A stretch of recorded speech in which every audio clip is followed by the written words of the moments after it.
Olá pessoal, eu sou Emanuel Araújo, especialista em proteção contra quedas da MSA, e hoje eu estou com Daniel Caleone, também especialista de proteção contra quedas da MSA e profissional de acesso por cordas nível 3. Nós vamos falar sobre acesso por cordas e falar sobre algumas curiosidades desse tipo de trabalho. Daniel, primeiro ponto. Qual a vantagem de ter um profissional de acesso por cordas fazendo uma determinada tarefa, ao invés de ter um profissional de formação em NR35, montando ali, por exemplo, um andaime para uma determinada atividade? Qual a vantagem? Uma das grandes vantagens que eu acredito seja o tempo de execução da atividade, da operação. Então, por exemplo, uma manutenção numa chaminé. Posso demorar 2 semanas montando um andaime, um profissional legalmente habilitado recalculando essa estrutura.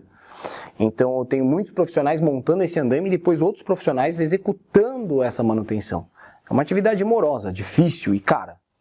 Quando eu posso ter 2 profissionais de acesso por corda que montem suas ancoragens na parte superior da torre, desçam pela parte externa e façam a manutenção se for uma manutenção rápida.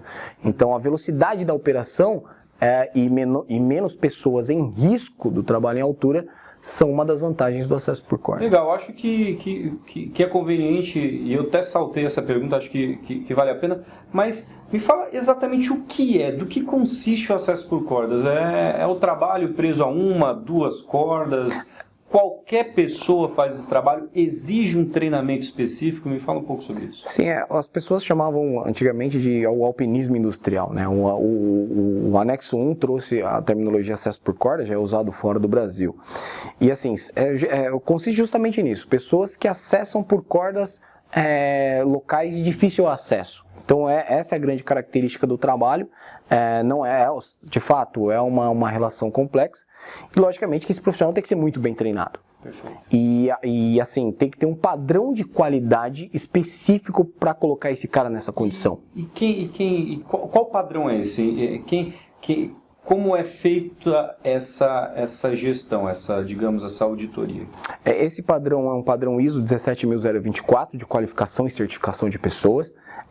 O Inmetro acredita organizações hoje no Brasil como a ANEAC, por exemplo, para avaliar essas pessoas. E esse padrão ele traz uma característica que eu gosto muito, que é o avaliador não ter contato nenhum com a pessoa treinada. Perfeito. Diferente de um NR35, você que dá o treinamento para a pessoa e você mesmo avalia. Então, existe um conflito. Se você tem uma afinidade melhor por uma certa pessoa, você pode facilitar para que ela passe. No curso de acesso por corda, isso é impossível. Um cara vem de fora e ele vai aplicar uma prova de acordo com uma NBR específica de acesso por cordas, então, que é a 15595, por exemplo, a aplicação do método.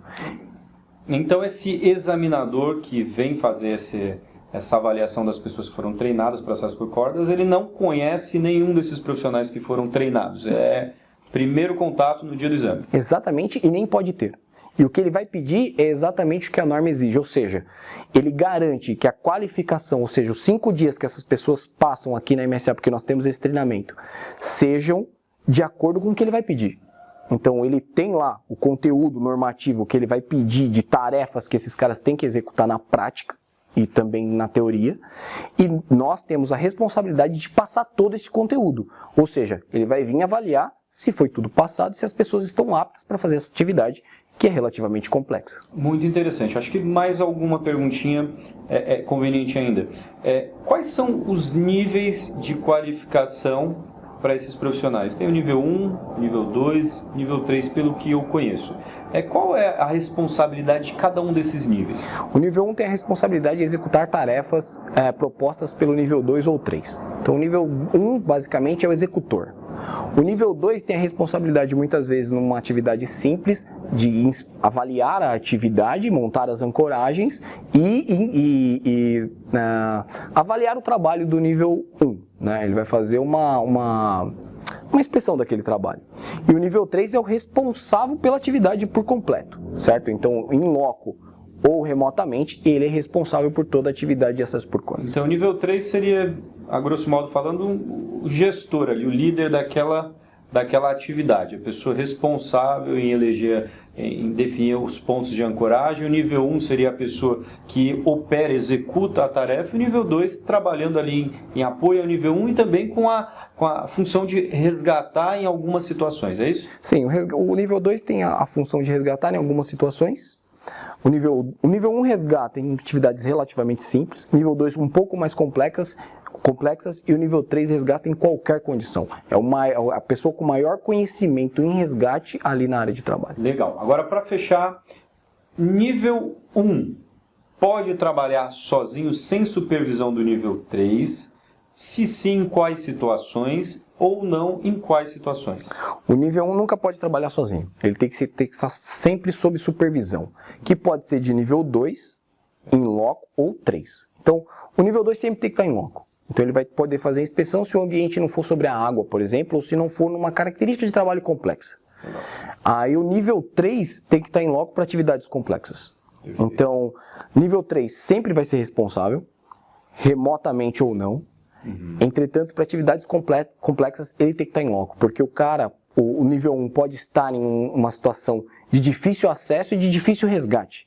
E dessa forma, o nível 3 tem que estar pronto para fazer esse resgate. Então, em situações complexas e sobre a água, o nível 3 sempre tem que estar próximo à área para poder fazer esse resgate. Perfeito. Essas foram algumas curiosidades sobre atividades de acesso por cordas. A MSA oferece esse curso, é um curso que tem uma boa demanda.